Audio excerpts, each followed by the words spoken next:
To make a payment, you have to enter in floridablue.com. You will find in the top right of the browser the login to enter in your account.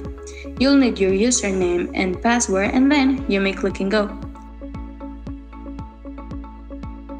Now select the type of account in which you want to make the payment, if it's for your health insurance or dental insurance. In this case, we will choose the health insurance.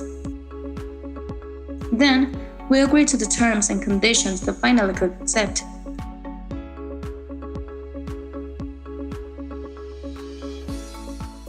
In the next browser, you will see an option that says Make a Payment.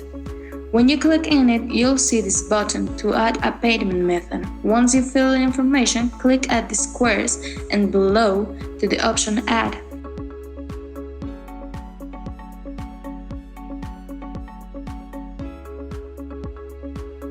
To select the type of payment you pick and the amount of money you'll pay.